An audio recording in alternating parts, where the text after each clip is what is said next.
Hi, everyone. Thank you for taking some time out on a Thursday night to come and look at some squares on a computer screen. We're all going to try to kind of keep this fast-paced and snappy and hopefully a little fun, provide you with a little bit of information about our program and about Lightwork and about our wonderful panelists here. My name is Yasser Gur. I'm on the faculty at Syracuse University, and I'm joined by my colleagues, Laurie Heyman, Doug Dubois, and Susanna Saylor. You can wave out there. We also are going to be joined by some panelists, which I'll introduce in a moment, but I just wanted to go over a few housekeeping issues. For those of you who want to ask some questions afterwards about the program specifically, the faculty will stay on after the end of our panel discussion and Q&A, and we can answer any questions directly. So please do stay on, and we'll be happy to answer any questions you may have. If you notice on the bottom, there is both a chat function and a Q&A function. The chat function we're using for just extra information. You can see right now we already populated it with the panelists' websites and Instagram accounts. You can go ahead and copy and paste that if you want and take a gander at everyone's wonderful work at a future time. I want you to use the Q&A to ask questions directly to our panelists later in the session. For those of you that need closed captioning, there is a closed caption function on the bottom right-hand side next to the Q&A, and you can click on that and you can get a closed caption. So I want to begin actually with a little bit of note of optimism. I'm one of the lucky people that got a vaccine shot last Saturday at 2 o'clock in the morning, 2:30 in the morning. And now with some competent leadership, I think in Washington, I do think next fall will be the first time in a long time where things start to look normal. So you are going to be a class, I think, that missed a lot of the most, you'll ask any faculty, this was the most difficult year in my life to teach, just a lot of difficult things to negotiate. So I am actually really optimistic about next semester. Well, not the spring, but the fall for sure. I have a little bit of an anecdote that I want to begin with. Based on the 19th century Chancellor of Germany, Otto von Bismarck, who very famously said that there's things you should never look at. One is the production of sausage, and two, the production of legislation or laws. I would add to that middle-aged men in bathing suits and listening to faculty discuss how to appeal to millennials and Gen Z students in order to get them to get interested in what you have to say. I'm glad we got rid of that TikTok dance video idea, and so we will hopefully provide a little bit more engaged information. In all seriousness, I do want to say, and I'm actually very proud of our program. My faculty, my colleagues are great artists and they're great teachers. So one of the things you do get at Syracuse is just an outstanding faculty. We have great equipment and facilities. You'll get a chance to look at those later in the presentation. But one of the things that really makes Syracuse unique, and I think perhaps quite unique in the United States, is to have the Lightwork housed on campus. We will be seeing a video and have a little more information about Lightwork, but it's one of the premier photo institutions in the world. And as a student, you'll see you get really close interaction with Lightwork. So it's a great, great opportunity for students who do end up enrolling in our program. Now, I will want to introduce our panelists who are our former students, and we also have Shane LaVallette, the director of Lightwork. It's great to be able to get in touch with people we haven't seen in a while. Amrita, I haven't seen you in a while, but we actually caught up about a month ago, I think, after we had a previous webinar. So I'm finding that by doing these things, we're actually getting to see old students again and catch up. And it's actually provided a little bit of a silver lining to all the difficult times. All right, so I'm just gonna read each of our panelists' bio, and we're gonna see a little bit of their work, and from there we'll move on to other stuff. Amritza Stutzla is an artist and educator, primarily working in lens-based media. Her current research is on the intersection of art and ritual, labor and class, and historical trauma related to women. Beyond her personal practice, she has worked at several arts organizations, including Lightwork, the Philadelphia Photo Art Center, SLOT, and recently as a graduate lecturer at the Institute of Contemporary Art in Philadelphia. After completing her MFA at the University of Pennsylvania, she plans to continue her growth as an artist, educator, and community member. She is looking to teach, but is open to other pathways that may arise that merge her art practice and her interests. She graduated from our BFA program in 2014 and is currently working on her thesis. So, Amrita, quick question. You're in Philadelphia now? Yeah. I'd like to do a little reconnaissance. How does Lightwork facilities and our facilities compare to what you get at a fancy Ivy League college? Yeah, I mean, so I should also say that I was at Lightwork for a long time, along with Shane Levelette, and I was a lab manager for a few years. So I maintained and helped make sure that the facilities were state-of-the-art facilities. So I kind of have to also say, but I think that Lightwork facilities are the best. I mean, after Penn does have good facilities, but in terms of access, we don't have as much access. So I think what's really special about Lightwork is that there is access for everyone, students, community members, real artists from all over the world are able to actually use the equipment and be shown how to use it, which is really special. Yeah, I mean, you hear this over, people come from all over the world to use the facilities. Yeah. All right, thank you. I'm going to introduce, we'll be back. We'll hear more from Amrita in a moment. Siaka. So Siaka Taylor-Lewis, I'm going to introduce, is a 2020 Syracuse Art University graduate. He is also a New York City multimedia artist with a concentration in photography and visual media, as well as music production and sound. He's had experience as an event photographer, shooting events for private clients, party groups, startups, as well as large companies such as Milk Studios, New York Fashion Week, Afropunk, and So It Goes magazine. He was accepted to the New York Times portfolio not once, but actually twice. Siaka fuses traditional photographic principles within the contemporary digital realm. His works challenge and explore family, identity, and tropes of the African diaspora and the Black American experience. He's working these ideas into a book titled Descendants, which will likely be published by the end of the year. Siaka is currently based in Brooklyn, New York, working as a photographer and content creator for the media department at a luxury car dealership with a large celebrity clientele.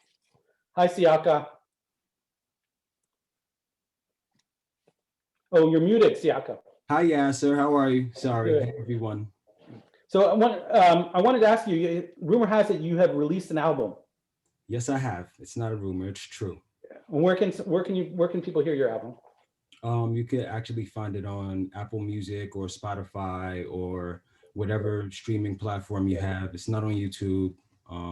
So yeah, those are the places you can get it. You could just type in my name and I should pop up. What was the name of the album? It's called Insomniac. Insomniac.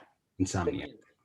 And Siaka, you're actually, if I remember correctly, we go back a long time, right? I reviewed your application at like Jacob Javits. Yeah, 10 years ago or something. Yeah, that was how many years ago? A while ago. What? I said that was actually a while ago. That was when one of the first times that I was doing portfolio reviews and looking at what schools I can go to while I was trying to figure out my career, if I was going to go back to school, which one it was going to be, or if I didn't need school, whatever it was. And I met you there. How about that? Yeah, that was like 10 years ago. And you still decided to go. That's great. All right. Jungkook. All right. Jungkook Ji is currently an independent artist and assistant director at the Research House for Asian Arts in Chicago. He graduated from Syracuse University in 2007 with an MFA from our program. He makes photographs and other media art along with installations. His works directly respond to the surrounding environment and use everyday experiences as a starting point, By applying a poetic and often metaphorical language, he tries to approach a wide scale of subjects in a multi-layered way. He also likes to involve his viewer in a way that is sometimes physical and always extraordinary. Jun-kun has attended the Atlantic Center for the Arts residency with Thomas Struth. He makes photographs both commercially and as an artist. Along with his curatorial responsibilities for the Research House in Chicago, he has curated exhibitions for the Times Museum in Guangzhou and publishes an independent magazine for artists. Jun-kun is also a certified advanced open water scuba diver. Hi, Jun-kun. Hey, how are you? Good. We haven't seen each other maybe, how many years has it been? Maybe 10 years? 2 years. Last time I went to your Brooklyn house, the 2 million Brooklyn house in 2014 or 15. Right. We actually had, yeah, I should say that every year I host a party for current students and alumni, usually grad students and seniors and juniors, and we always bring alumni back in Jun-kun. I heard actually you just bought a house and you're doing the great American pastime of home renovation. Yes, follow for your steps. So you're going like Home Depot every other week or every other day? Yeah, something like that. I remember how that is. It's great. Thank you, Jun-kun. All right. Shane, I'm going to introduce you now. Shane Lavalette is a photographer, independent publisher, and the director of Lightwork. He holds a BFA from Tufts University in partnership with the School of the Museum of Fine Arts in Boston. Shane's photographs have been shown widely, including exhibitions at the High Museum of Art, Center for Documentary Studies at Duke University, Aperture Foundation, Montserrat College of Art, the Carpenter Center for Visual Arts at Harvard University, the Center for Photography of Woodstock, and many, many others, including multiple places in Europe and the United States. The list got a little long, so I had to curtail it. Shane is the author of 4 monographs, One Sun, One Shadow, Still Noon, Lost Syracuse, and New Monuments. One Sun, One Shadow was selected as one of the best books by Photo Eye, nominated for the Castle Photo Book Award in 2017, and shortlisted for the Author Book Award 2017 at Les Rencontres de Arles. Shane's work has been featured by the New York Times, Time, NPR, CNN, The Telegraph, Foam magazine, among others. And his editorial work is also widely distributed, including the Times, New Yorker, Wallpaper, The Guardian, and many, many other publications. Shane is represented by the Robert Murat Gallery in Berlin and the We Folk Agency in London and New York. So Shane, you have, how many years have you been there now? I came in 2011 to Syracuse. 2011. So you've been a good witness to see how the visiting art. One of the things about Lightwork has a great visiting artist. You've seen how visiting artists have interacted with our students over the years. Absolutely. Yeah, and actually, what's interesting is my background, is as an artist, and that was one thing that attracted me to Lightwork originally, because the history of the organization is as artist run. But I did a residency at Lightwork in 2011, and that connected me to the photo community in Syracuse, and essentially convinced me that it was a place that was vibrant and would introduce me to other folks that would be interesting, whether that was students, faculty, or other artists that were coming through Syracuse. Great. All right, so I'm going to actually hand it over to you now. You can introduce, I think we have a video queued up in a moment, and let you kind of talk a little bit about Lightwork, and then we'll get back to the panelists in a moment. Okay, sure. Well, yeah, as I said, I came to Lightwork as an artist, and didn't really know a lot about Syracuse or even really what Lightwork was, other than tangential knowledge about many artists that I knew who maybe came through the program. And I did a residency in 2011 that was, I guess you could say, life-changing, because I experienced what it meant to find a support system and an institution at Syracuse University that offered facilities, essentially it's time, space, money, and staff support to support artists. And Lightwork was started in the early 70s by 2 students at Syracuse University, with, the name Community Darkrooms, which is exactly what it sounds like. It was a community darkroom space for photography.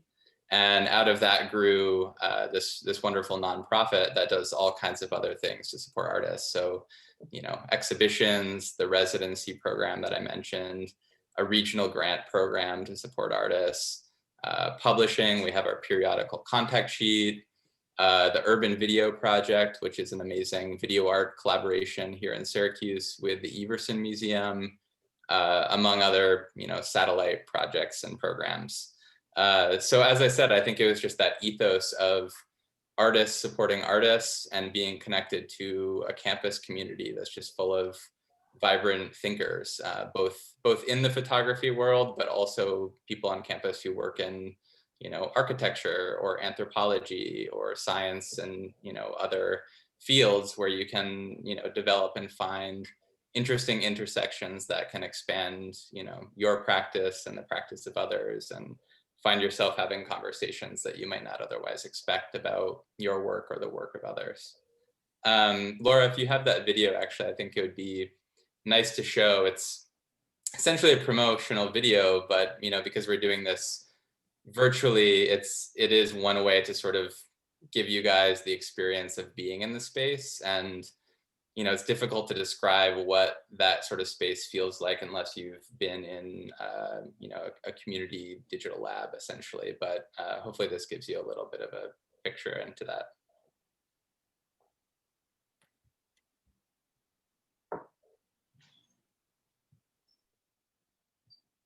What's really unique about Lightwork is the fact that it's an organization that's run by artists for artists. Lightwork was founded as an artist-run nonprofit in 1973. We host an international residency program. We produce exhibitions, publications, and we have a community access lab facility. Lightwork Lab is a community access, member-supported makerspace for photographers at all skill levels. We have evolved from a community access darkroom to something really much bigger. Our members are local here in Syracuse and all over the world. We have small and large format printers. We have flatbed scanners and Imicon scanners, and with drum scanner. We have state-of-the-art workstations with Adobe Creative Suite, and everything is completely color calibrated. We have a lounge area and a library, and we have this studio here. We also offer color correction and retouching services, and we have classes, workshops, and private sessions to teach you how to use all the great equipment we have. Urban Video Project is a public art initiative of Lightwork and Syracuse University dedicated to the art of the moving image. This region and the Everson Museum of Art in particular has an important place in the history of video art and experimental film. So we feel we're part of continuing that legacy in a way that is uniquely public. When people ask me why I teach at Syracuse University, I answer unequivocally Lightwork. As a resource that our department uses, we work very closely in coordinating speakers. Pretty much every exhibition I have done through or with the assistance of Lightwork. The resources here, not just the technology, the printers and scanners, etc., but the people, which I think are some of the best in the country, if not some of the best in the world, keep me here. Students, community, and artists come together at Lightwork in like a really interesting, magical kind of way. You get the help and expertise of master printers. There's just everything that you need.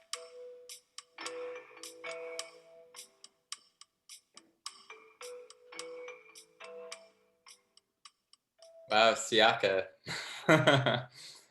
Some familiar faces in there. So as you can see, we do, a lot of different things programmatically.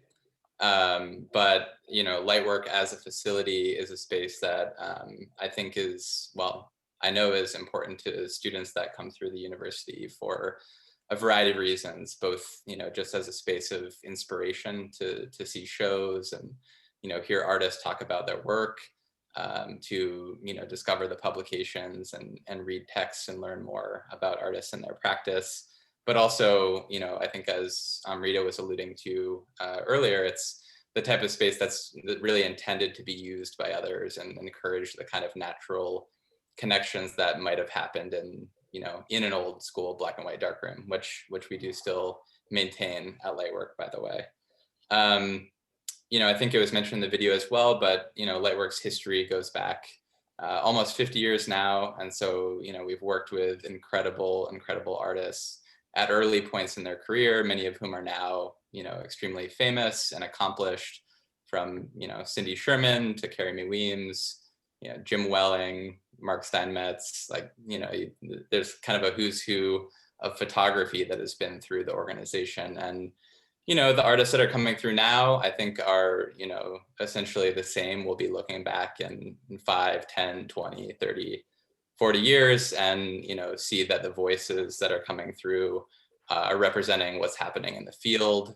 The artists that we work with are historically emerging and underrepresented, so extremely diverse voices, both in terms of backgrounds and where people are coming from, their approach to photography, just like how they're working with the medium of photography and finding different visual languages, etc. So, I think that there's a lot of examples in terms of how students have worked with the space, but many students come through and intern in the lab, and whether that's kind of to acquire technical skill, as a work study, learning more about printing and scanning and, workflow and how it works to operate as an artist who works in photography. Or if that's on, you could say more the curatorial side of things, getting a peek into how exhibitions come together and publications and the installation of exhibitions and such. But, I think there's a lot of examples of artists that have come through who I've certainly connected with and continue to pay attention to in terms of the things that I do curatorially. And, there are some examples, maybe the one that comes to mind most is someone like Rose Cromwell, who ended up coming through the graduate program. And she, left after her time in Syracuse, and she was living in Florida. And then at some point she applied to the residency program to come back and find a space to support her work. And through that, we reconnected and, got to work on a publication of hers, which, fast forward, I don't know how many years later, 3 or 4 years later, Lightwork ended up co-publishing with TIS Books.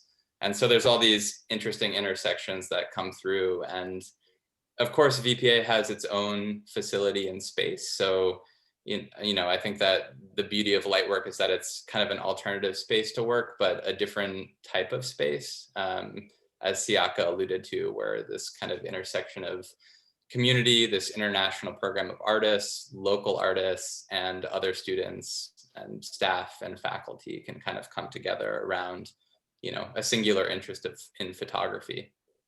Yeah, I should add that all of our students automatically become members of Lightwork. So when you enroll, you basically have access to the Lightwork facilities along with our facilities on campus. Siaka and Rita both work there as undergraduates, and Rita, you continued, as you said, afterwards. I think Siaka, you did not. Junkun, did you ever? I can't remember if you ever worked there. At that time, I was working at it's called Photo and Imaging Center. It's a school service department. Yeah. At the time, students and teachers are still doing developing films and scanning slides, those kind of things. Yeah. Yeah, it's like back in the analog days. Mm-hmm. Well, that was around for a long time, but they've grown that. Great.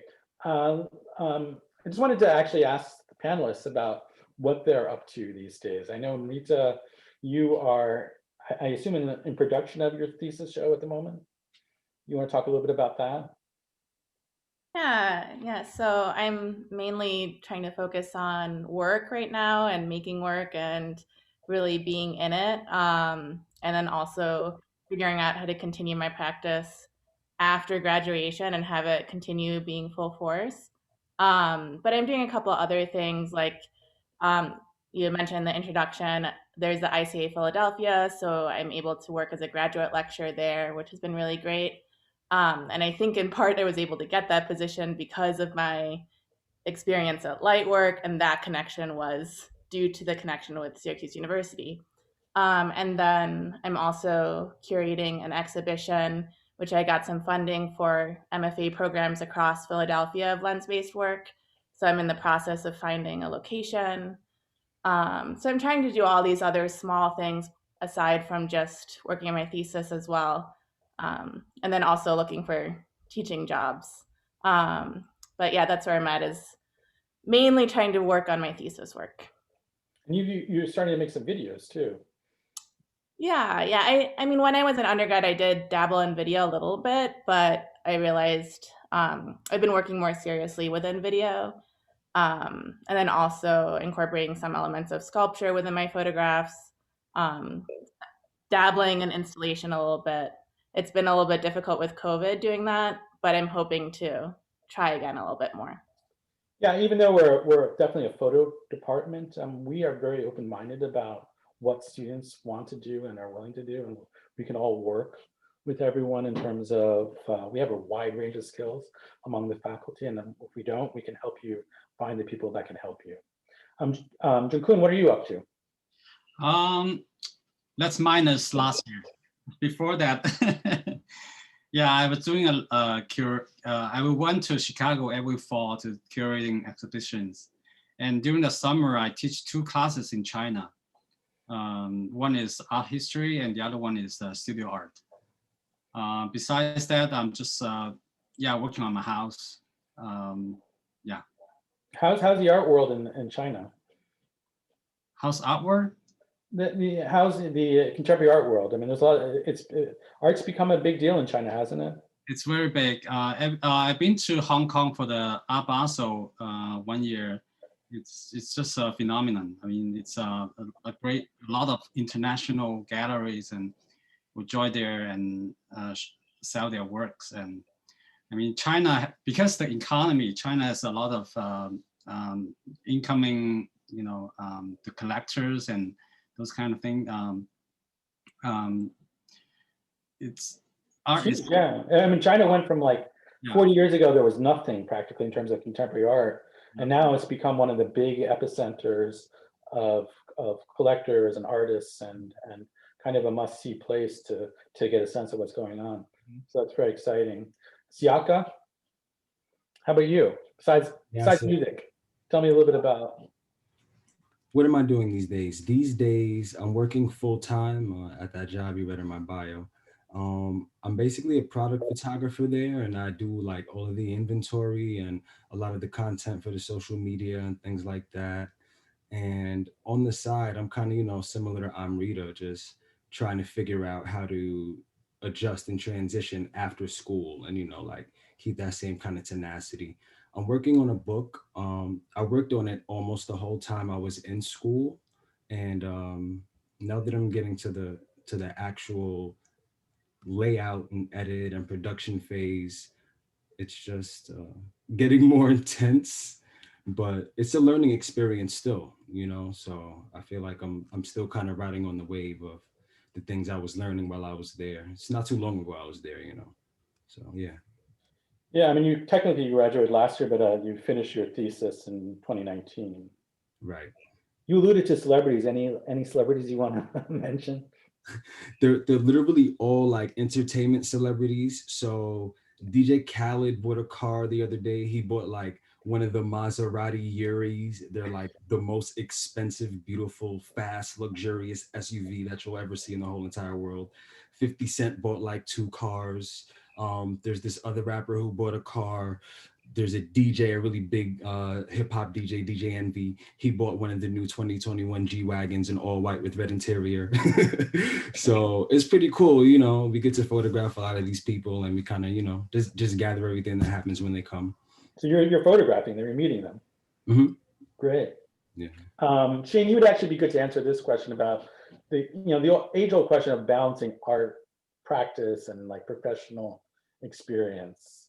You have a big responsibilities as a director of light work, but you're also a very productive artist. Yeah, I think that, it continues to be a challenge. I wouldn't say it's easy, but prior to working at Lightwork, I was, doing independent curating. I was doing independent publishing, and I somehow kind of always developed this interest in working with and supporting other artists. I just believe in the strength of other artists' work, and I enjoy my own practice. But to be frank, I like other artists and what they do more than what I do, and that fills me up with a lot of energy. And so I brought that sort of energy into my role at Lightwork, which was kind of the perfect combination of bringing together exhibitions and publications and the residency. But yeah, it's a full-time job, and it's a 9 to 5, and it's an office job under normal circumstances. And so finding a way to not give yourself excuses and get work done on nights and weekends, and just plug away at things when you can, even if it's a few hours a week or something, to be able to move projects forward. But I'm grateful, as I mentioned, that the history of Lightwork and the ethos of it has been artist run. So it's seen as, I think, a strength that folks in various positions, whether it's myself or other folks in the lab, it's amazing staff that work at Lightwork that all bring their sort of vantage point, often as an artist, to all of the programs and the things that we do. And that makes a big difference, I think, in terms of being able to ask the right questions to figure out what artists need in the world right now. Thank you. Laura, I think you're gonna take up. Yes, I'm gonna take over. So this is directed a little more at students who went through the program. If you guys could talk about what aspects of the program helped to prepare you to be out in the professional world as an artist and a photographer. I can start, I guess. Sure. Yeah, so basically the art photography program really helped me change the way I approach photography in a general sense. I came more idea and concept oriented. I always saw photography as a moment, a snapshot of a moment, and what it meant to be a good photographer was to be able to magically get that moment between the moments, and that's what it was about, you know what I mean? But at a certain point, it started to become more about foreseeing a photograph. If you can think about it that way, you have to think about it ahead, imagine it, and kind of do the work to bring it to life, and find creative ideas to just represent what you're trying to explore. You know what I mean? Make the idea of your photo make sense. And I also feel the curriculum in ways simulates so many real life experiences, and in the classes where we actually go out and apply these things into the real world. And I guess this is in a way that it's each professor has their own specialty, so on one might be focused on shooting and printing images, another might be focused on viewing images, really going through a lot of images, critiquing images, others about museums and galleries, and being a business professional in that aspect. So there's a lot of outlining the different paths that you can take as a photographer in the program. And I think that's one of the best things about it. I feel I've also seen my counterparts, my graduating alumni who graduated in the same class as me.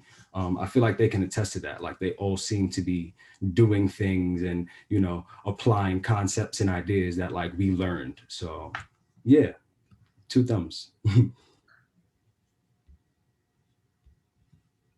Amrita or Jean-Kun? Yeah. Go ahead. Sorry. Go ahead, Jungkook. I would say I will add one more thing. That's the flexibility.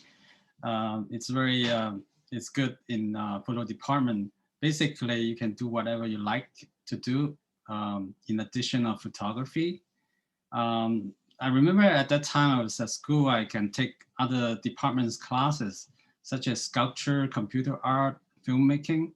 So that those things can, it's really a bonus to my photo making at that time. So it's very flexible, and the faculties will help you based on what you really want to go. So that's my add-on. Yeah, I'll just add that I think in terms of nuance and developing a vision of what you really care about is something that I felt like was starting to germinate in the program, and is something that I'm still working through. And I think that is a goal of an artist in figuring out what do you really care about and what's the work that you want to make. And I think that really started at SU. And then the other thing I just wanted to add is I was able to work with all of the faculty on their work as well, which is really special. So for example, I worked with Doug for a long time as his assistant, and we were working on his book, and the nuance in his editing process of making sure that the pictures are absolutely perfect. I learned so much through that process.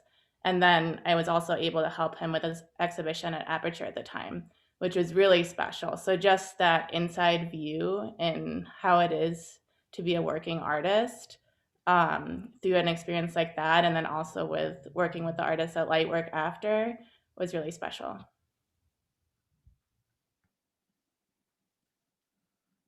Okay, Susanna, pass this. Yep. Thanks.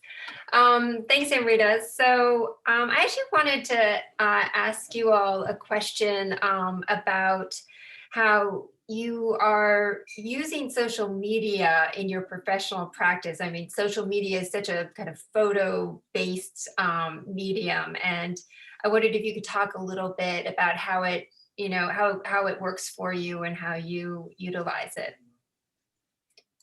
Anyone's welcome to start. Okay, I'll start again. So for me, visually and creative wise, I kind of use social media like a blogger at this moment. Instagram is like my main platform, it's my preferred platform. It's where I post most of my favorite personal work, I do a lot of event work for like gigs and making money, but that literally rarely makes it to my Instagram. Like it's really solely for like the stuff that I like, the cool stuff. So Instagram is also my place for like social,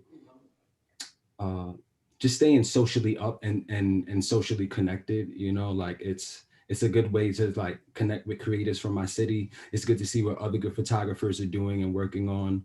I follow a lot of publications like Aperture, Magnum, Time, New York Times, etc. Like all of these things help me keep in touch with the photo world and photo news. They have a lot of grants and contests and fellowships, residencies, all of these kinds of things, book releases. Like it's actually really good to follow these types of things on Instagram, because you literally are like so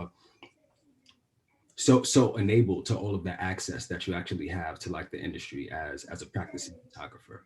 And I feel like sometimes that kind of like goes under the radar, and it can be a little difficult to like, find those niches, but literally just follow these things. Like I know plenty of people who have reached out to companies that they want to work for, brands they want to work for through Instagram, and their Instagram kind of works as their portfolio in some ways, and they've gotten work through it, and it can be really good for their career. Also in terms of LinkedIn, which is like a different type of social media, but it's like professional social media, if you will. I've been really surprised at the amount of people who are Syracuse alumni that I find in like my job searches. So like when you're looking at companies or different jobs on LinkedIn, a lot of the times your connections will be like a part of like one of the featured panels, and it'll show people in your networks, Syracuse alumni being one. And every time, literally every time, there's some amount of people who have worked there or currently work there. Sometimes it's like 14 people at some companies among all of the sections of the company, etc. So yeah, that's my social media. Thanks. It's sometimes referred to as the Orange Mafia, the vast Syracuse University alumni network. How about you, Jian-Kun? Are you active with social media? Do you feel like it's important for networking for you? Yes, my Instagram is more of my personal life. So, but I use Facebook to make connections and expand my network. For example, I use it to connect other artists to curate shows for them. And also I can expose my work for other curators. So it's very useful for me to use the Facebook in the States. In China, it's different scenario. China has a wall that they block all the Facebook and Google and everything to China. So I use different social media in China. It's called WeChat and also Weibo and those kind of social media apps. It's different strategy, but the function is similar. Thank you. Anybody else? Shane, I know you're like the master. So I think of you as like a master of social media, and kind of got into it on the early side of things.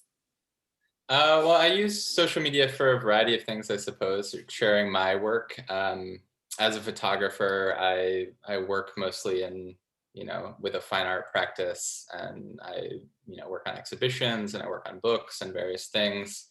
It's been a helpful platform in terms of collaborating with others, as Siaka said, discovering other artists and what they're doing, finding people that would be interesting to design a book, really like almost anything that you can think of. If you want to make something, there's this community out there to connect with.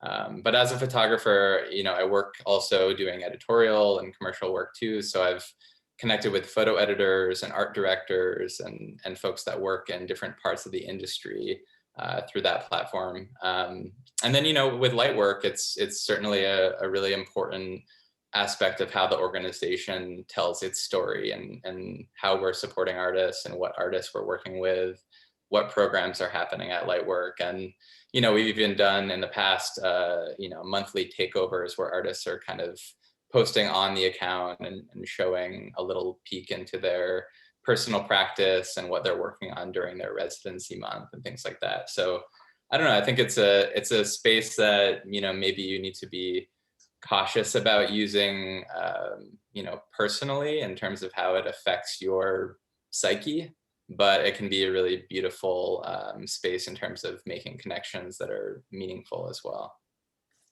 Great. And Rita, what's your relationship to social media? You love it, hate it, somewhere in between? Yeah. I think it's a little overwhelming. And in terms of like psyche, I agree, but I think it's still really important, and I have a lot of FOMO, so I'm still on it. And it is, and I do think I'm not the best about using it myself, but I do see that it's really valuable, and especially like for seeing open calls, for having your work posted on different platforms. For me, I do like when it's like a friend or an artist that I met through Lightwork, that I'm able to see what they're up to. So if they came out with a book that's really exciting, things like that, I really enjoy seeing what other people are up to. But I do see the value in it. It's just a little overwhelming. Totally. Thank you. I think, Doug, I'm going to hand it over to you. Okay. So I'm going to talk to you all about some unique experiences you might have had here at Syracuse. And we talked a lot about Lightwork, so maybe things that are other than Lightwork, such as something that happened in a class or a course or program abroad, anything. It would be nice to get a sense of what it feels like to be here as a student and how things happen, either serendipitously or as part of our curriculum, which is quite extensive and I think really terrific. So like Siaka, I think, you went to Florence, correct? Yep. You want to talk about that a little bit? Yeah. Florence was literally one of the brightest highlights of my whole life. But basically I did a study abroad in Florence. I went during the summer, I think it was 2017 or 2018, I don't remember. But I went for like 7 weeks. We stayed in the homes. Everyone who went on the trip, we had host homes. So we basically like stayed in the homes of people who lived right in the heart of Florence. And even though we weren't, even though we were still taking classes, it was still the experience of like traveling the world, which, you know, like is a kind of lifestyle. Like it's really beautiful to see new places, and it's really beautiful to learn new cultures. And I also feel like there's a lot of skills we get from being a foreigner in another country. You know, I learned a lot about Italian culture. I saw like a lot of the greatest things to see, like the Colosseum in St. Petersburg and the Trevi Fountain, etc. And it was just a really amazing program and experience. I got school credit. You know, like I said, I was still in school. I took some amazing photos. I had a great time. Fantastic. We have a really, I think, fantastic abroad program. So Syracuse has one of the oldest sort of presence in Italy, in Florence, where we own a villa, I believe, and some real estate. But we also have a lot of faculty-led programs. When the Venice Biennale happens, there's two really fantastic faculty that bring students there. There are faculty that bring students into Moscow to meet contemporary artists in Eastern Europe. It's totally amazing. Laura works very hard on an incredible residency program in Berlin, and things happen all the time. So what Siaka spoke is really one of many, many great experiences, which brings us to Jian-Kun. You did this incredible thing, I think right towards the end of your time as an MFA at the Atlantic Arts Foundation. Am I correct on that? It was pretty amazing. Yeah, the Atlantic Art Center. I actually went back there 2 years ago when I traveled in Florida. They're still there. They're still great. So I met, at that time, it's 2007, the year I graduated, the summer. I met a bunch of artists from North America. And also our mentor, Thomas Juice. We did a month residence there. We talk about our work and do art critiques. It's a great experience, and I learned a lot. Later, I also got a chance to visit Thomas' studio in Dusseldorf. Wow. Yeah, so he gave me a ticket to the museum to see the Sugimoto exhibition at that time. So it's a great experience. And I also totally agree with Siaka's, our study abroad program really brings us to see the world like international, like this international travel really opened our eyes. Yeah. Fantastic. Great, great.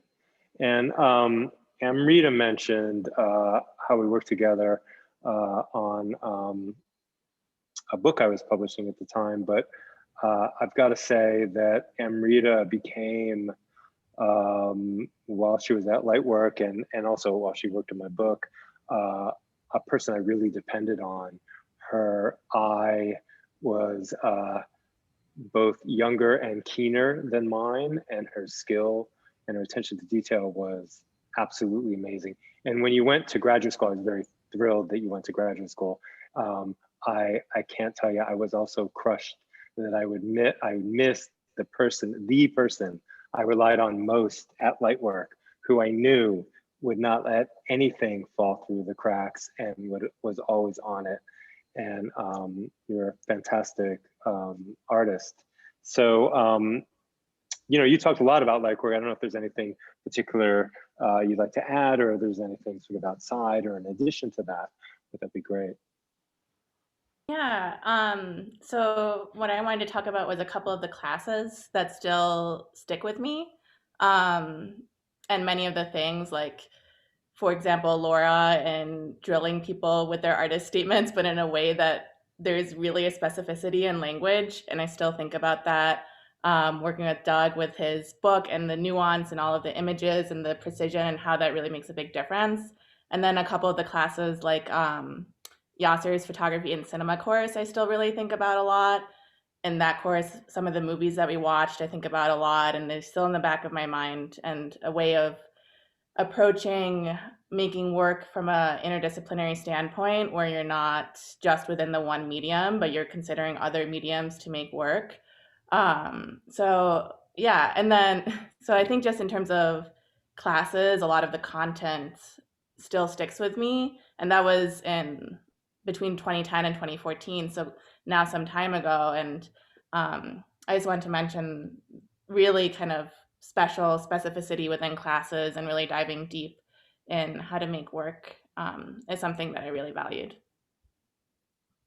Fantastic, fantastic. So I believe the next phase, Yasser, make sure I'm keeping the protocol here, is I'm going to show you a little bit of our facilities. Is that correct? And then we're going to move on to questions. Am I on it? You're on it, exactly. Okay. So I'm actually speaking to you from our labs in our studio here. The photographs behind me were taken by Siaka and one of our graduate students, David Steinmetz. And these pictures were made when we used to do, well, when we could, and we will again, do actual tours on campus. And we would bring people into our studio, and the lighting, Siaka and David set up this Avedon-esque lighting. And I talked about Avedon and a class I had with Avedon when I was just coming up, and we created and we turned prospective students into sort of Avedon portraits. And so I'm in the space where we made these pictures, and it's behind me.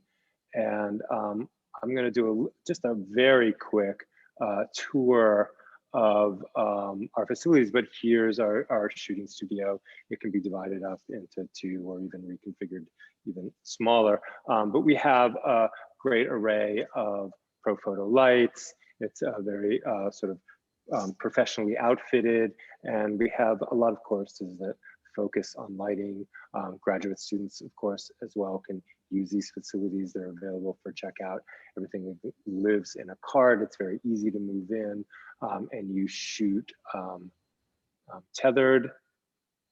I'm going to share my screen and run you through a PDF to see all the rest of the facilities rather than awkwardly try to walk my laptop around. These are photographs that I made with very quickly today, actually, and things are both sort of empty and a bit disheveled as we're in between semesters. But this is where I'm at. Is the entrance to the space I'm at. These are our photo facilities, which are in the basement of the Schaefer Art Building, and these are our editing facilities, our digital editing facilities that live in the center of this large space that I'm in. And right now it's outfitted for social distancing. So in a space that would normally have, I think 12 or 13 computers and editing stations, there are only 6 in the room. But it's a great space, really well outfitted. We have Epson P5000, these are 17-inch printers.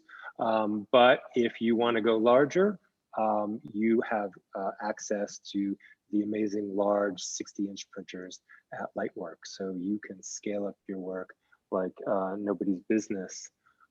We maintain also analog facilities, and this is our black and white lab. These are the big finishing tables. You can see a processing back here. There's the large group lab of 15 enlargers, a big sink. This is not in use at the moment, again, because of COVID, etc. Here's the enlargers. We have a array of 4x5 enlargers, from condenser to cold lights to color enlargers, available for your use. Here's where you process film, anything from 35 millimeter to 8x10 sheet film. We have little private facilities also, private darkroom. So we have a lot of students doing black and white, doing analog work. I'm going to walk you up to these are the equipment cage where our gear is held. It's a very large room. This is only one side of it. And I move into where the photo areas or where the photo equipment is. Actually, a lot of the gear is out. One of the great things that we do is when you're a student and during breaks between semesters, during a sort of holiday break, we let you have gear. And so it goes. But here are some of the cameras that we have for everyone to check out. We have an array of Nikon D810s, Sony ARs, Sony A7s, the Rs, we have some S's, we have some 2s and 3s, a bunch of those, a bunch are out. If you're looking to do analog, we have lots of Mamiya RZs and Mamiya 7s, as well as a handful of Nikons. Cinema is also a big deal, and undergrads and grads do have access to film gear. These are Blackmagics 4Ks. There's some pocket cinemas here. We have big C500s, Canons, and also a wide array of lighting. There's some LEDs. This is an HMI, and as well as pro photo kits, all of which are out with students right now. They all have them in their homes making amazing work over break. So there's literally none in the cage. C-stands galore, but this gives you a sense of our equipment cage. And this is where we tend to do critiques in this room. It has, and all through our facilities where I'm at, in the basement, there are magnetic boards where you can put your work up and view it under color balanced lighting conditions. It's an amazing space that you can mock up a large scale exhibit. You can look at large scale prints. You can edit. It's really open to you and it gets a lot of use.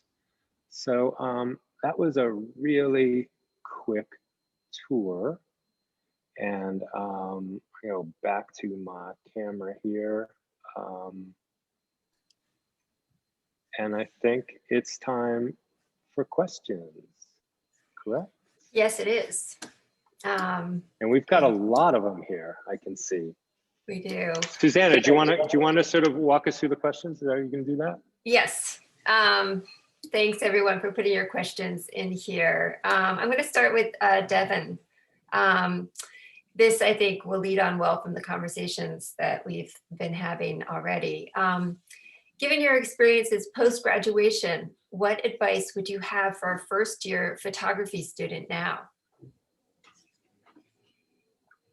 And I might throw that at Siaka and Amrita, since you're, closest to that experience of being, a first-year college student. Yeah, I would say two things that kind of contradict each other, but the first thing is to just like find something that you really want to do, like project wise or subject wise, and focus on it. And then the other thing I was going to say, which is kind of contradictory, is it's your first year. Just, get into it, see what the curriculum has to offer, and, take it slow and go as you go. Yeah, I think that's it. Yeah, to jump off that a little bit, I think in your first year, it's really a time to kind of germinate and be a sponge and just soak in material. I think if you have something you really want to work on, that's great, but I think that can often be a mistake. I think sometimes you don't need to have the answers, but working through a project and working through an idea and trying different things is totally fine. And especially within the first year, experimenting and trying different things, you don't need to figure out who you are as an artist right away. You have your whole life to do that. So I think really being experimental, taking different classes that you might not expect to take is something that I would advise. I actually just want to jump off of that. Yeah, taking classes that you wouldn't necessarily. In my last 2 semesters, I started taking different kinds of classes like visual design, and I took an actual InDesign course. and things like that. Just because there's so many skills that are kind of like cousins to being a photographer that are good to incorporate in your artistic processes. Like Amrita was saying, experimenting is really good, and you know you don't always have to only work physically with photographs. So yeah, just take as many kinds of classes as you can. Thanks, guys. And did anyone want to add anything? Okay, moving on. This is a good question. Laura asks, what's a project from a student that's had really great success? Thank you for that question, Laura, and I won't try to pronounce your last name because we have several graduates from our program who have gone on to have really successful projects. Do any of the faculty want to jump in on that? I can speak of just something. Laura, first of all, hi, Laura. I reviewed your portfolio. You have really great work. You know, just in terms of success, we had some beginning students, first semester students, this semester work with this amazing organization based in California called Art for the Isolated. And I set up a collaboration with young poets here on campus, and they created artworks with poetry and photographs to go into COVID wards where people were held in isolation to sort of give them sort of comfort and inspiration. And the work was so successful that a group of them will have their work. The work is going to be published and produced and spread over hospitals and facilities all over California. That's a pretty amazing thing when you're just a beginning student for your work to go out there and really make a mark in the world. So that's a very small example. But Laura, I'm sorry that I think I interrupted you, but you had something, I think, as well. We have many students that have done great work. Yeah, I mean, Rose's book was really successful. It sold out of its first printing. She's exhibited that work really widely. And yeah, I would say D'Angelo is another artist who's had a lot of success, who has an exhibition up in New York City right now that he curated actually at Higher Pictures Generation. And Widleen, who graduated last year, is in the Studio Museum, the Harlem Studio Museum residency program this year. That is based on work that she did while she was in graduate school. Laurence just had an exhibition in Montreal. There's a lot. There's a long list. Latoya Ruby Frazier, Yes. MacArthur Genius. That's probably the biggest one, yes. Yeah, Latoya's second book just came out of her amazing project, The Last Cruise, that started at the Renaissance Society, and then I think it went to the Walker Art Center. Yeah, but the book just came out. It's really incredible. It's an amazing project.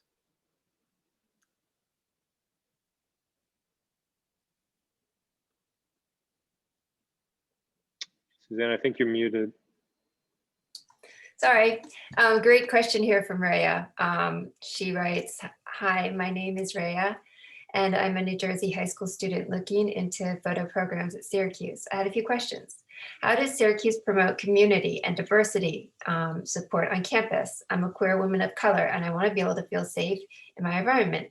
2, I work in C41 processing along black and white analog printing, and I want to know if there are any resources in dark rooms nearby that I could go use for color enlargements.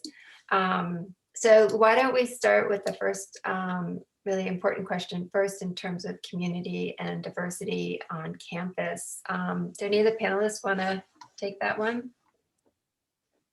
I'll go first, being the most recent graduate.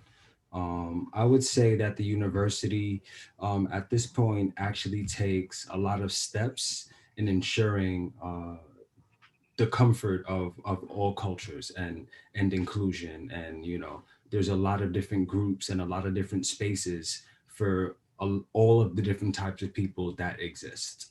I definitely say as a colored student and someone who is queer friendly, I don't know of a lot of instances where that's been a problem. There's definitely, like I said, like all the kinds of communities there, and it'll be easy to like find your tribe, if you will. So yeah. Thanks, Siaka. Um, the analog processes, we have so many facilities for doing analog work. I feel like there probably aren't many better places to go to get that. And I'm so I think you can do that at Lightwork. They still maintain a black and white analog facility. We also have it in the facilities that Doug was just showing. I think you put your question in actually before Doug did his tour. So hopefully you've seen what we can do in terms of analog there. Thanks for the questions. I wonder if she's asking if she's interested in C41 processing in New Right. Jersey. We don't actually have C41 processing anymore. And there's not in Syracuse. I know maybe Hamilton is maybe the closest space that still is. Where is Whitney teaching? Is she at Whitney Hubs? She's not at Hamilton. She's at Alfred. She's at Alfred. Alfred, I think, still has C41 facilities. Mm-hmm. And there's that lab in the city, that My Own Color Lab. Do they still have it? Is anybody working there? There are places you can print in New York City. Yeah. Just if there's, Alfred is maybe not much closer, but a little bit closer. I don't know that there are spaces in, does anyone know if there's spaces in Rochester? I don't think so. Not that you can print yourself. Yeah, there's processing, but yeah, printing is harder and harder to come by. But I mean, what a lot of our students are doing, because we have a lot of students shooting color analog, and so they're sending that out, getting it processed, and then scanning it on these incredible Imicon scanners at Lightwork, and taking it digital after that. I think that's kind of a very, very common practice now amongst our students. Okay, this is from Charlie. What sorts of connections does the school and art photo program have to the arts community and broader community in Syracuse, the city of Syracuse? So I would just start by highlighting a program we have called the PAL program. It's been around for about 10 years, and through it, our students actually get to mentor and teach in the Syracuse City high schools. So they mentor students who are learning about photography and teach them how to connect their photography with what's important to them, and also how to connect their photography with writing. It's a really well developed project. It's been around for, I think, about 15 years. And we're also really well connected with the city through our relationship with the Everson Museum. So the urban video project that's out of Lightwork is constantly showing really cutting edge work on actually the exterior of the museum. And that's another connection that our students often take advantage of to go downtown and watch those films. Anybody else like to jump in? Students do exhibit. Students make use of that space at the Everson to exhibit. So like a lot of our students have had exhibitions, and well, Susanna, like the Canary Lab has exhibited there, but a group of graduate students just exhibited there. And there are a number of other art galleries in the city. Again, in the COVID situation, this is a little more complicated. I teach a class called Practicing in Public, where the students are required to mount an exhibition off campus. And it has to be a professional level exhibition, and they have to find a venue.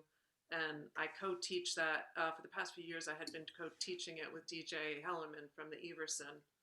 And we would bring in visiting artists and critics, sometimes from Syracuse, sometimes regional, sometimes national. It's something I sort of glossed over in when I was talking earlier, but a really important intersection between Lightwork and VPA is, of course, the student exhibition that we do every year at Lightwork as well.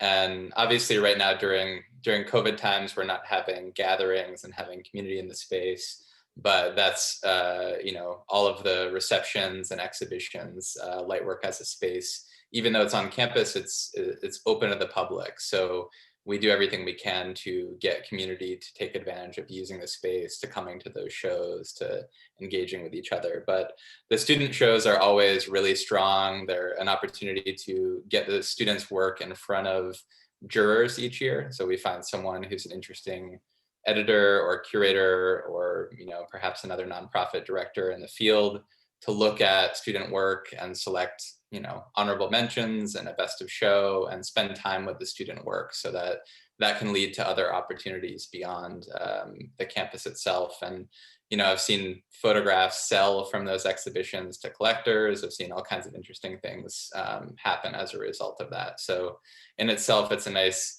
opportunity to exhibit and see what each other's doing, but it shows the campus and regional community the work that's coming from the students. Jasmine asked about the dark rooms and what our expectations are in terms of reopening them. You know, my feeling is that we'll be opening those facilities, the analog and digital facilities, again by next fall. I think there's a high likelihood of that. They are open to students now, actually. It's just less, you know, it's by appointment and there's social distancing requirements. So students can use the dark rooms. We can't obviously have a class of 16 people in the gang, in the group black and white dark room, but there are open lab hours and students are able to work with the digital or analog facilities during those hours now. Right. I think I sort of misspoke. I meant a class is not running that course. We have rejigged the space to try to get, you know, as many students through here as possible working on their own and as safely as possible.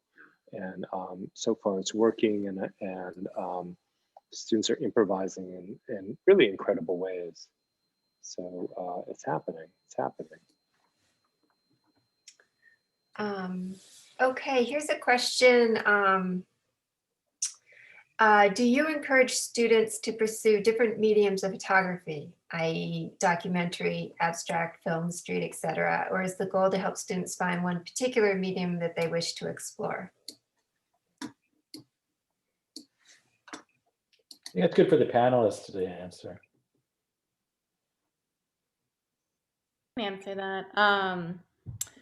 I think that the focus at first is lens-based, so encouraging, because transmedia is encouraging photography and video, but I think quickly you realize that, especially if you are interested in contemporary art, that work is mainly idea-driven, and then finding the correct medium to make that work is the way that most contemporary artists are working now. So I think as you kind of move throughout the program, you realize and you start incorporating other elements, whether that be research, like for example, Susanna, her work is very scientific, so she works with a lot of scientists in her practice. So I think not just in terms of medium specificity, but also in terms of what are your interests and how can you pull in these different elements in your work beyond just a certain medium, is something that I felt you kind of grow throughout the program.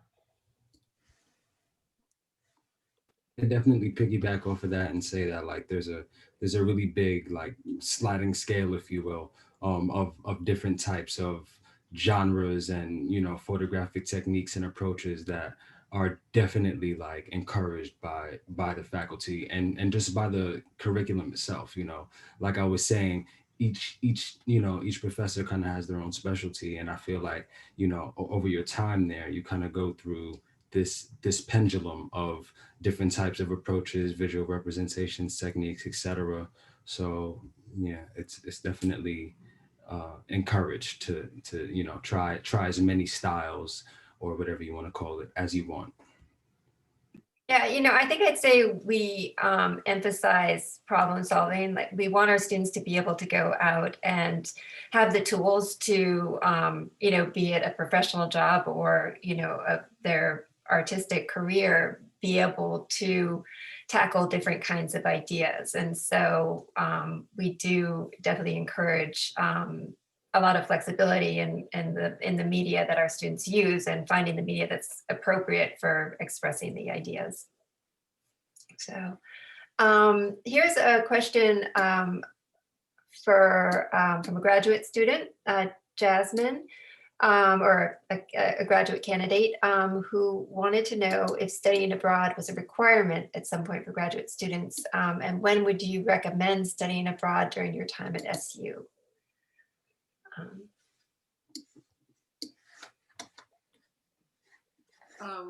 Yeah, Jean-Kun, you were there before we really developed a lot of opportunities for graduate students to be studying abroad. Now it's possible for students to study, I would say abroad, but well, actually there are summer programs where they study abroad. It's not required. There's a requirement that students do some aspect of their study off campus. That could be working like with the PAL project, so that everything isn't limited to campus. That could be something. There is a semester length programs in Berlin and Los Angeles. There's a summer length program on Governor's Island in New York. There's a summer program in Venice, Florence, Bologna, particularly, Moscow.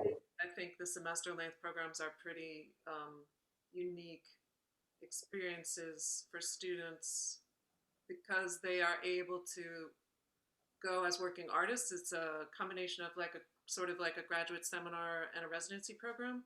So you have a studio space and a place to live, and then there are a series of visiting artists, curators, critics that come through your studio. The students have to mount exhibitions during the time that they're in Los Angeles or Berlin. So they're pretty amazing opportunities, not requirements though. I remember I went to London Center of Syracuse and studied abroad. Yes.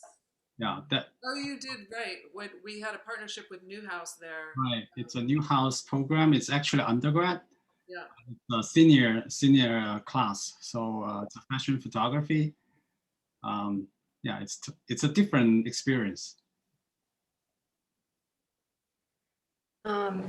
Okay, I have a question from Sydney, who attends a small high school with a small photography program and was wondering about the size of our program and how we would describe the environment in the classroom. So this is a great question again for the panelists, in terms of, I guess the question is kind of about, is it a more intimate environment or, what was your experience like in terms of the size of the program?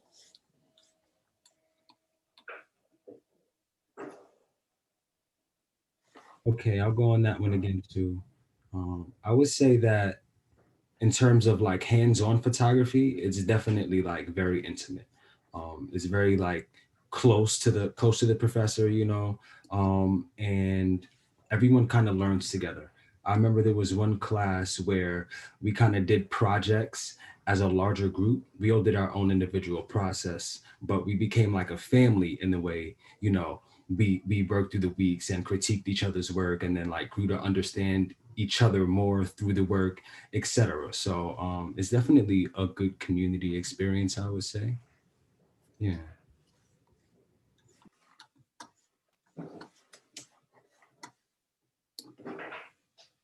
Yeah, I mean, class sizes are not going to be in a studio class. They're not going to be bigger than 15 or 16. Occasionally, they'll get a little larger, but most of the time, that's kind of where they max out.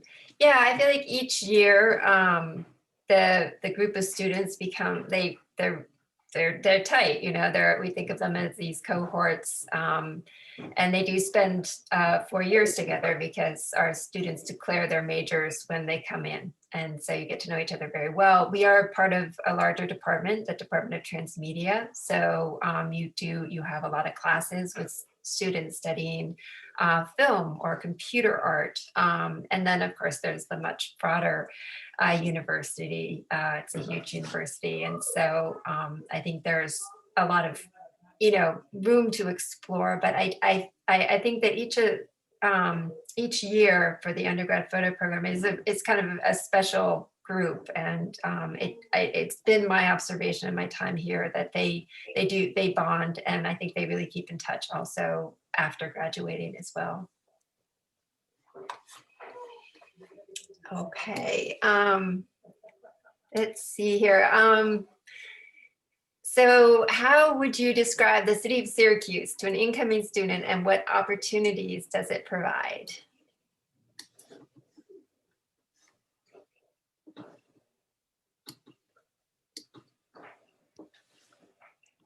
Marita, you grew up in Syracuse, correct? Yeah, I can take that one. You're good to answer this one. Yeah, I mean, in terms of a really exciting art city, I wouldn't say necessarily it's like a huge art city, but for its size, it does have a fair amount. I mean, obviously Lightwork is really special. The Everson's a really unique museum. And I think going back to the PAL project, I had done that when I was at SU, and I feel like that was really special because I went to the inner city high schools, and the university always felt very separate. It was at the time, but then when I was able to do that program and teach photography to high school students was really special as a way to connect back and really actually live that bridge between the community and the university. And I think I think that as an artist, you can work it's kind of exciting, maybe not to be also in the major cities because there's other things that open up. And I think in terms of a city that's photographable, there's a lot going on. It's really interesting. And I think in terms of making pictures is a good place to be. Thank you. It's also a good place to be if you like snow. We do. We do get snow. Let's see here. Couple more questions. I think some of the questions are related, so I feel like we've answered some of them already.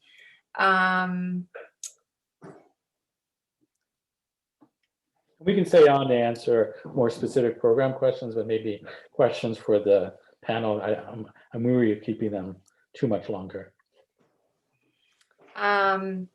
Okay, looking if there's any more here that are really specific to the panelists. Yeah, I think we've covered them. I think what I'd like to do is, one more here. Okay, regarding the graduate program, what kind of assistantship and teaching? So this will be, we'll take this to the last question, and then people who want to stay on, we can just talk one-on-one. But this is, I think, a good question in terms of the grad program. What sort of assistantship and teaching opportunities are available? And Giancana, this may have transformed somewhat since you were there, but did you do any teaching while you were at SU? I wasn't teaching. I didn't, but I was assistant with Yasser. Mm-hmm. So, I assist students to do their lab work. So that's a different position. So yeah. But now I'm teaching because I learned, through my experience and knowledge from the grad school experience. Yeah. Thank you. And Yasser, you're the graduate school, the director of that program. Can you talk a little bit about the TA positions? Yeah, I mean, we do have a variety of awards. There's one that's called the teaching assistantship, and there's an instructional assistantship. I won't go into too many details, but both of them offer opportunities to either work in labs, teaching assistantships. You will work definitely in a classroom. Usually we don't like students to just like jump straight into a teaching job. We mentor the students so they'll work closely with faculty in their first year or first semester. And then the vast majority of our students will get some kind of classroom experience, either directly teaching a course or working with faculty and helping to assist in teaching a course. And, you know, maybe 80%, something like that, 90% of our students. And there's also third kind of category of, so you can get hired as an adjunct to teach while you're going to school.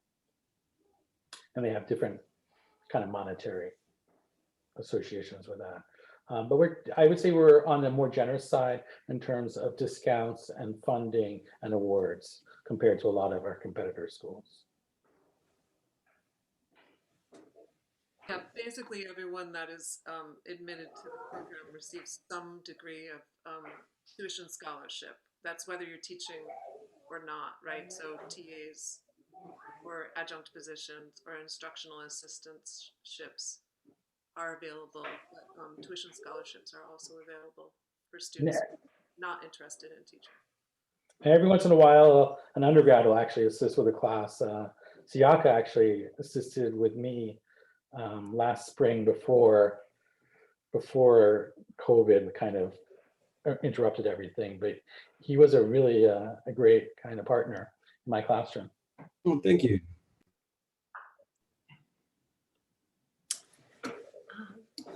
Great. Well, I think we're gonna turn it over to just anybody who wants to stay and chat with the faculty. We can answer questions one-on-one. What we're gonna do is let you out of the audience attendee area into the main room, and so we can all say hi. So feel free to stay on if you do have questions, and just really big thanks to our panelists today for coming and talking.